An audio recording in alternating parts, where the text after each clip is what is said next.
Welcome to the Dreams of Consciousness podcast. If you'd be so kind, would you mind introducing yourself?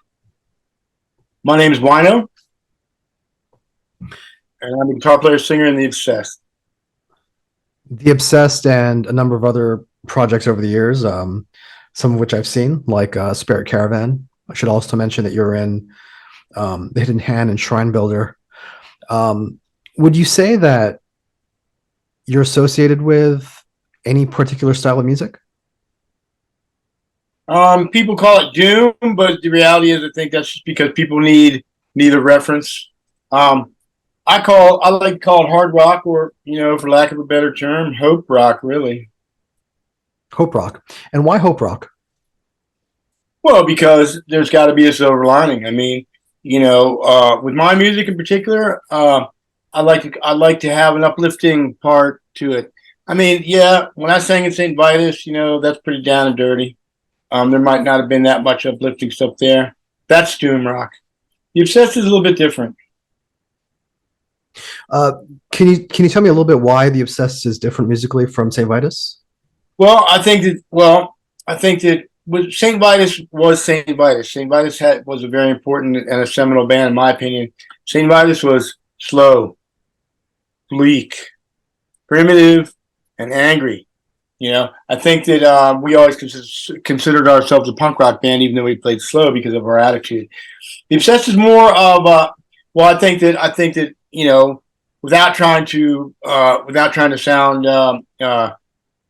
sound too aloof. I think the Obsessed is more of a players band, and I also think that music is definitely a little bit more intricate. I also think that the lyrics stimulate a little bit more.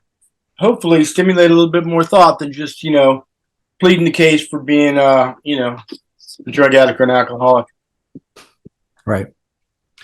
I mean, the roots of The Obsessed go back way before any of these terms existed, like doom metal, stoner rock, and all this kind of stuff. I'm Right. curious, uh, was there any particular band or bands, or maybe a particular album that led you down this path to create the music that you're associated with playing? Well, at 62, my first records were like Jimi Hendrix, Are You Experienced, and Black Sabbath, Paranoid. I mean, that was the hardest. That was hard for me right there. I had to decide which one of those records I was going to buy first. I bought the Hendrix record because I'm really into the playing. But I also was really into Sabbath. I mean, I never got to see Hendrix live, but I did get to see Black Sabbath at an early age. And the thing about Black Sabbath was a power and a feeling unlike anything that had ever happened before. I mean, you know, you had Budgie, and you had bands like you had your glam bands like Slade or Mott the Hoople, or the New York Dolls, stuff like this. But man, Black Sabbath was completely different. They were like, it was low, it was visceral, singing songs about very hot button subjects, Pope, drugs, the war. That was brand new, and that's like I will say that the early Sabbath records really inspired me, as did the Hendrix records. The Hendrix records was more from a player's aspect, from listening to this beautiful godlike music, and just in wonderment, really. He's painting these lyrical pictures of beauty and strange landscapes. Where Sabbath was sort of just like, and so that's that. I mean, that's great. That's one pillar. The two pillars for me: Hendrix, Sabbath. Nice. And how old were you when you walked through these two pillars? How old were you when you heard these albums? I was like, between 11 and around 11, 12. I saw Sabbath, I do believe, on my 13th birthday. I was born in 60. I'd like to say that that's like Master Reality, but we already had Master Reality. So it was soon after they were supporting. I remember I did not get a chance to see Volume 4. So I saw Sabbath right around Master Reality. Okay, very cool. And how old were you when you started writing your own songs? I started writing my own songs from the first time I started picking up a guitar. And I'm glad you mentioned that, because that's a really important point that I always have. It's like, to me, I don't really understand how you could be a player and not write songs because they go hand in hand to me. I mean, I guess I can understand, a player like Segovia or Yngwie Malmsteen who are just brilliant players. But to me, it's always been the most important thing about the music I like or the music I think. The most powerful thing about music, really, in general, to me, is the power of the song. Gotcha. And So I always, I mean, I still can remember some of my very first songs I wrote. as far as songwriting goes, what makes a good song? What do you hope to accomplish when you begin writing a song? Well, it needs to inspire emotion. I mean, that's what songs do. Songs inspire emotion. Like you hear a song, and it can take you back to a time. You can take you back to, you can even like smell the smells, or see in your mind's eye like the time when you first heard that song and it first hit you hard. The song is power of emotion, and music is emotion's companion, really, So yeah, it's got to. I think it should inspire thought, if nothing else, passion. A lot of times, in my opinion, a good song might not even need a guitar solo. When you start writing, do you always start on the guitar? Um, it depends. Sometimes I get a concept in my head. Like a lot of times, I'll get a concept. Like for example, lavender and sage. We get a concept. Two concept. Words go together, and then maybe later on I'll have a riff, and I'll fit the riff to the concept. Or sometimes I'll get a riff, and then I'll be like, I'll fit the riff to the concept. But a lot of times, this is what I call the divine inspiration. When you get the riff, the concept, and the lyrics all in one go, then that's magic right there. Yeah. That's what I call the divine inspiration, because that's when the song comes together immediately. I mean, granted, I might be fine tuning a lyric here and there in the studio on the day of, just fine tuning a single word or a single phrase, but to be able to finish a song, to get the divine inspiration to finish a song, on the spot, that's magic. I always think of your guitar tone, and how iconic and how distinctive it is. How long did it take for you to find that tone? Well, I mean, basically, like I was in the Sabbath, I was in Hendrix, but I realized a long time ago that I like more of a visceral sound. I mean, I like more of a low end sound. And so like if I'm gonna die, if I'm approaching an amplifier, okay, what I want power. I want I want the amplifier to give me sustain. I need sustain and I need low end. Um, I like to get my sound without a pedal on the whole time. And so basically, when I approach an amplifier, uh, I'll overdrive it to see how much gain it's going to give me. I'll crank the bass to see how much low end it's going to give me. And then, so basically, I'm looking for sustain, low end, and then bring in the tone knobs on top of that to give me my highs and my sparkle. A lot of amps, they don't have. People get really used to using a pedal on the whole time, but I don't think you need to do that. If you have a good amplifier and you have some good high output pickups, you don't need to use a pedal on the whole time. And I think for me, that's sort of like the characteristics of my sound. Like for a long time, I used a Sun Model T, but I would always have to hot rod them. I mean, I would have to change the preamp tubes, get more sustain. I'd put in, I would spend the money and I'd buy, a mass quad, top of the line, Straight power tubes. So you've got it all going on right then, Every amp is different, every amp is different. But that became the sort of the centerpiece of my sound, the Model T with Les Paul with some with some hot wound pickups. And of course now I'm lucky enough to have people making amplifiers for me and also pickups. I'm endorsed by both Solar Amplification and a Bedition pickups. My new pickup is the Bloodwing. So, I mean, I'm lucky. It's been a lot of years, man. It's been a lot of years. So I feel pretty lucky at this point in time to have what I have. Yeah. In addition to your work with the Obsessed and St. Vitus, you've also done a number of solo acoustic records. Are you picky when it comes to acoustic guitars? Do you have a preference? I'm definitely picky. I mean, I like something that sounds full, very easy to play. I mean, I had a Rosewood. I like Gibson acoustics. I had a new Gibson uh, J45 Studio, and actually, I got a wild hair in my ass. Fucking traded it for a 1965 Gibson J50. There's something about that old wood, man. I had to throw in some dough on top of that deal. But man, there's something about that old wood. So right now, I've got a beautiful Gibson 1965 Gibson J50, which is like it's not quite as full. It's like a rosewood guitar, a rosewood, but the mahogany is old and it's the shit. I'm curious, after years of making this like super heavy, super low end music, what led you to want to make acoustic records? Well, that's a good question. I mean, I'd always been into Neil Young. I mean, I believe that a heavy tune doesn't necessarily have to mean it's electric. I mean, I think you can write a heavy tune on acoustic. I've always been into Neil Young, Crosby, Stills, Nash Young, and then some years ago when I got turned on to Towns Van Zandt, his dark. I mean, not everything is not everything. I mean, like I had to really look hard to find a couple songs of the towns I wanted to cover.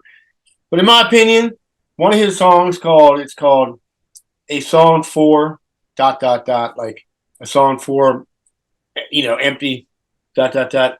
I think that's one of the heaviest songs ever written, and I intend to do an electric version of that someday. Very cool. We spoke about your association with doom metal. I mean, one of the reasons is that at the time that the Obsessed were releasing their first albums, and later the same Vitus albums that you were associated that you sang on, there weren't a lot of bands doing slow, heavy music. Everyone was trying to get faster and faster and faster. You had the speed metal thing. You had hardcore punk. I'm curious what that period of time was for you as a songwriter. Well, the Vitus days, I mean, one must understand, and a lot of people don't know this or lose sight of this, that uh, I was the singer in St. Vitus. I didn't write a lot of that, almost all of that music. I mean, that music was almost all written by Dave Chandler. And of course, he wrote the iconic song "Born Too Late," which has become sort of like, it's sort of like the war cry, of the doom youth. But basically, it was hard to be in St. Vitus. We were on SST. We would get thrown on a lot of, if an SST band would cancel, supporting, for whatever reason, cancel supporting an agnostic front show in San Francisco in the day, we'd get thrown on that bill. And I must admit, it was a little bit tough sometimes. A little bit tough. I mean, we did not get our deal with Metal Blade because the Obsessed stuff was too slow. Because, well, the Obsessed first record should have been a Metal Blade record, but the deal then was, you got one song on his compilation, and then after that, you got your full length, right? But on his compilation, that's when thrash hit. The Obsessed had, Concrete Cancer was our track, but it also was the debut of Nasty Savage, The Possessed, Dark Angel. Slayer was just, getting on their EP and their first record. So it was on then. So we were looked upon as dinosaurs. Slago didn't give us our full length, and that's another story. But I'm just saying it was definitely difficult. But we never really, you can't give in under pressure. It's like if you believe in something and you believe in your music, then you believe in your music. Yeah. There are only a few bands that were doing similar slow and heavy Sabbath inspired music. Like I think of Trouble. Trouble released a number of albums in the 80s, as well as Candlemass. Were you familiar Yeah. with the other bands that were working in a similar style? Oh yeah, we were. I was a Big Trouble fan. Candlemass also. It's like, luckily over the years I've got a chance to, to meet those guys, and unfortunately we lost Eric, a couple years ago. But yeah, last time I was in Sweden, I talked to Messiah. Yeah, I love that stuff. I mean, that's we were a small camaraderie. How did you get in touch with Hellhound, or how did they get in touch with you? Hellhound got in touch with Vitus, and we were still on SST. Dukowski called us down there for a meeting at SST. he said, "Hey, this German label, they also had a booking agency, so it wasn't really they." Basically, Dukowski called us down and said, "Hey, this German booking agency wants to book you guys a tour." And once we went over there and did that, and we saw they had a label, and we were just, David was pretty disillusioned. We were all pretty disillusioned with SST. They never paid us. They're still pressing this stuff and not paying anybody, although nobody really knows. I mean, David might have been getting paid all the time. Who knows? Bottom line is, it's like we were disillusioned with SST, and so we went with their label. We went with Hellhound, and then after Vitus was on Hellhound, then I sort of became a Hellhound scout. And, some of my favorite bands from Maryland, like Internal Void, Asylum, I recommended to Hellhound so, they could enrich their, so I could help my friends out and help they could also enrich their roster. It's interesting. I spoke to somebody else in the Maryland area earlier today, and we were talking about the history of doom metal and like slow heavy music that's come out of Maryland. Do you know when that started? Like, did it start with you guys? Well, Pentagram was doing it first. I mean, let's just be honest. I mean, Pentagram goes way back. So Pentagram was from Virginia. That's close enough. I mean, Maryland, Virginia, DC. So Pentagram was like playing the keg. Before I even had a fake ID to get in at 18. So let's hand it. Let's give credit where credit's due. Bobby was doing it a long time ago, and he was the first, in my opinion. You also, if you take it back to the Melvins, I mean, how long have the Melvins been at it? I mean, gluey porch treatments and beyond. I mean, that shit. I remember, being invited on our very first tour. I don't even think Born Too Late was out yet, and somebody sitting down and playing the Melvins, gluey porch treatments. I mean, so I don't know which was first, but I'd say probably in our area, Pentagram was definitely doing it way before anybody else. And so, they've been through some changes. I mean, one of the early guitar players from Pentagram plays with Mary Chapin Carpenter. I mean, Cool. So earlier this year, it was announced that you had finished recording the fifth Obsessed album, which is called Gilded Sorrow, and which will be released by Ripple Music. Can you tell me a little bit about the album? Yeah, I can. Well, a little while ago, maybe 2 years ago or so, we added a second guitar player, and we also got a new bass player. So when Jason Taylor joined on guitar, Chris Engelberger joined on bass. In my opinion, it really solidified the Obsessed into what I consider to be the best rendition ever. Gilded Sorrow is, in my opinion, probably the heaviest record I've ever done. I mean, there's a song on Gilded Sorrow, Realize a Dream, that goes all the way back to the 80s, to the late 70s even, when I wrote that song. I mean, I wrote Realize a Dream when, my buddy first brought a Farfisa organ into my pad, and I plugged my a quarter inch into his Leslie, and had my phase shifter go on my small tone into the Leslie. I mean, that was before I even was in a band. I mean, that was like, so I wrote that song in like, God damn, I can't even tell you how long ago I wrote that song. So anyways, Asylum recorded that song, and then we resurrected it for this record. So Realize a Dream, so that's an old song. The title track, Gilded Sorrow, I wrote 6 or 7 years ago when I was asked to write the title or the opening music for that animated thing that sort of didn't happen. I think it was called Heavy or something like that. It was a story about a dragon, and it was done. This animated thing was supposed to be a really big deal. And anyways, that the record company Cheese cut a good friend of mine from that, and so I didn't give them the tune. So I kept that tune, and I worked on that tune, and I think that's one of the best tunes lyrically I've ever written. Jason and Chris, but especially Jason had a really big influence on helping me co-write some stuff. He was really instrumental in adding some really amazing parts.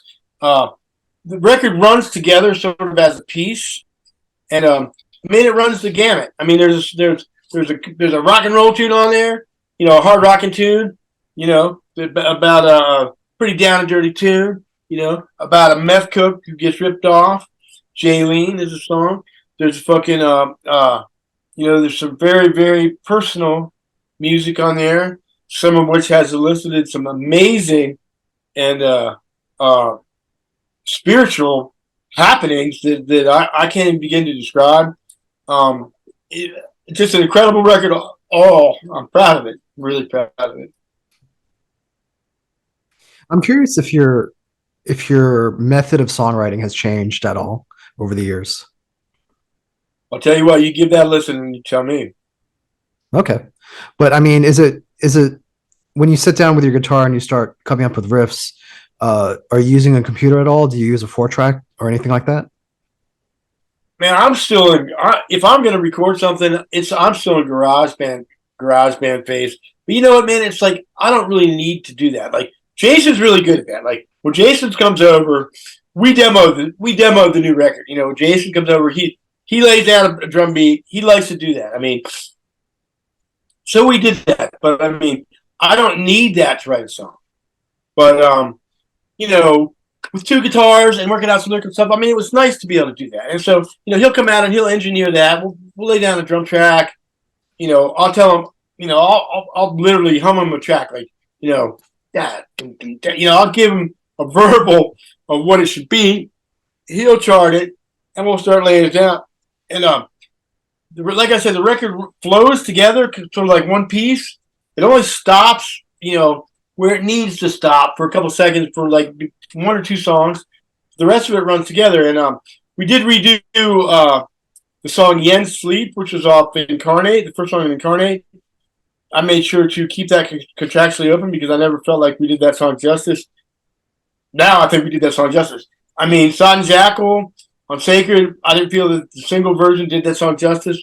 So I think the Sacred version did the song justice. Like, if I have a tune that I feel has been, neglected or maybe recorded but not as good as it can be, then I want it to be as good as it can be. I mean, I don't let anything go that doesn't have my personal stamp uh, of my personal stamp quality, and that means what you're going to get: great production, you're going to get great performance, and you're going to get a fucking good listening record. I You mean, spoke. it's for the people. It's for me, but it's also for the people. I mean, I don't do this to make myself happy solely. I mean, making a good record that enriches other people's lives, or making music that enriches other people's lives, that is the goal. I mean, how can it not be the goal? Because love is love is at the heart of all of everything. I mean, so we understand that, right? I mean, not trying to sound too hippy dippy, but you have to understand that with me. I mean, that's where it comes from. It comes from a love of humanity, people, a love of music, a love of quality. Like, I'm not going to just put something out there because some dude gives me $10,000 that's going to sound like fucking shit. You know what I mean? Yeah. I mean, I'm going to make sure that it's the best it could possibly be for the consumer, for lack of a better word. Yeah. You spoke about the guitar and drums demos that you record. What state of completion are the songs in when the rest of the band hears them? Are the arrangements done, or is there still room So for? this last time for this particular record, like I say, when me and Jason sat down, we did some demos of the entire songs. And to be honest with you, I like some of the vocal production on the demos better than the final record. That's where you get into. That's where it becomes challenging. Okay, because when I'm sitting down with Jason doing these demos, just me and him, whatever state of mind we happen to be in, whether we were straight, whether we were wired, whatever it might be, sometimes you'll play a solo and you'll feel so inspired that then it will be hard to recreate what I consider to be the quality of that solo onto the big record. So here's my thing about demo right now. Now that we're on this demo thing, okay, to me, why record a demo if it can be quality enough that it's going to be the product? I mean, there's no reason to spend $5,000 to go record a demo if you could spend $7,000 and make that your final record. I mean, I guess if you're looking for a record deal or something like that, in a way, I'm kind of jaded, and I'm overlooking the process here, or maybe I'm putting the process down a little bit here.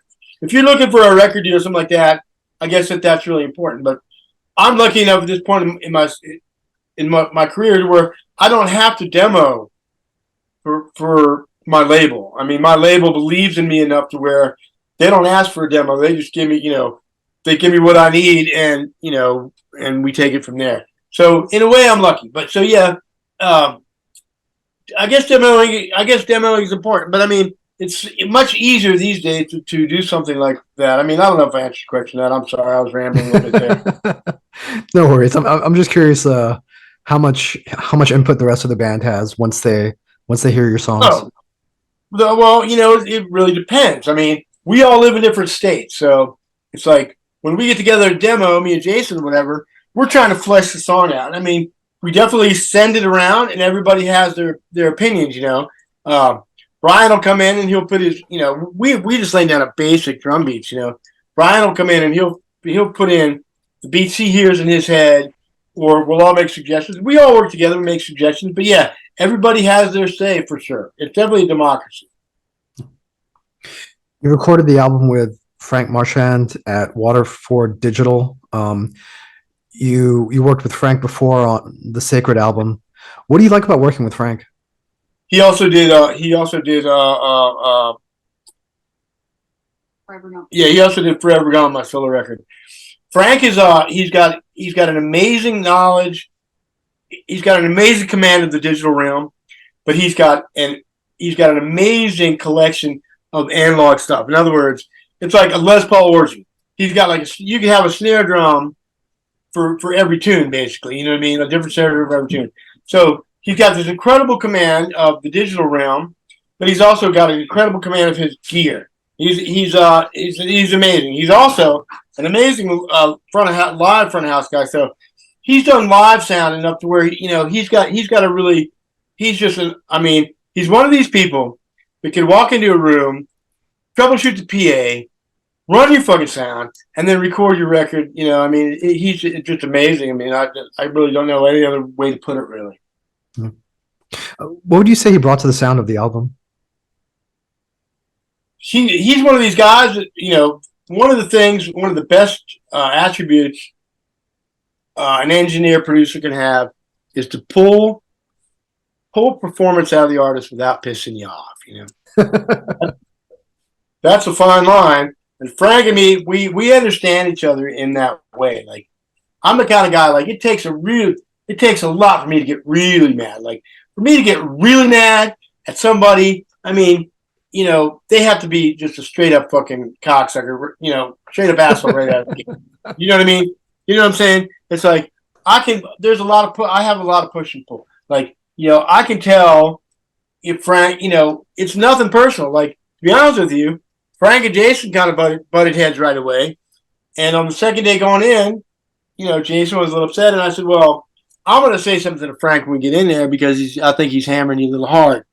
And as soon as we got in there, Frank took us aside and goes, listen, I want to tell you guys nothing personal. So he beat us to it because he knew already, I mean, was there any recording experience over the years that was particularly stressful for you, that you really thought the guy was a cocksucker? Well, I guess cocksucker, is probably not the best term to use in this thing. let's just say asshole. Asshole. Well, not really, because I'm not going to walk into that situation. Right. Fair enough. I mean, it's like anything. You don't bring your girlfriend into the Hells Angels bar. You don't. You know what I'm saying. You don't walk into the recording studio with budget someplace that I know is going to suck. You know what I mean? Yeah. So, in addition to the new album that you will be releasing, you also released a documentary in May. Can you tell me a little bit about the documentary? Well, I will say, yeah, I think it was a pretty good snapshot of my life and career. It was done by my significant other, now my wife. I guess it's always good to have. It would always be be good to have your significant other, do a documentary on you, I guess. But I will say this: I think it's accurate. I think it's relevant. We didn't pull any punches.